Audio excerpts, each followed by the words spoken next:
vous retirerez d'eux tout ce que vous voudrez.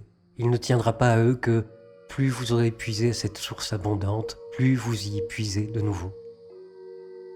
Quelle joie, quelle vieillesse sereine est réservée à celui qui s'est mis sous leur patronage, car il aura des amis avec lesquels il pourra juger des plus grandes comme des plus petites affaires, recevoir tous les jours des conseils, entendre la vérité sans offense, l'éloge sans la flatterie.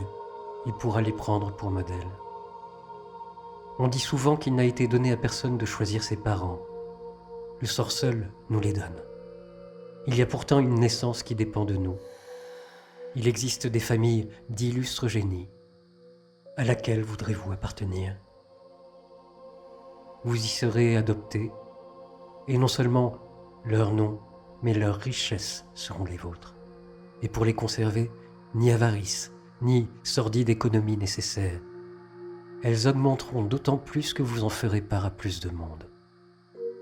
Ces grands hommes vous ouvriront la voie de l'éternité et vous élèveront à une hauteur d'où personne ne saura vous faire retomber.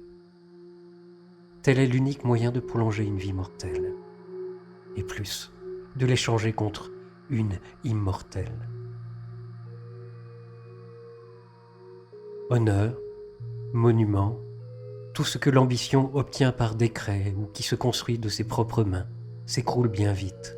Le temps ruine tout et renverse en un moment ce que lui-même a consacré. Or, la sagesse est à l'abri de ces atteintes. Aucun siècle ne pourra ni l'abolir ni la diminuer. L'âge suivant et, par contiguïté, tous les âges qui viendront ajouteront à la vénération qu'elle inspire. Car si la jalousie s'attache aux choses voisines, on admire plus volontiers celles qui sont éloignées. Ainsi s'allonge la vie pour le sage. Elle ne se cantonne pas aux limites imposées au reste des hommes. À lui seul, affranchi des lois du genre humain, tous les siècles sont soumis, comme à un dieu.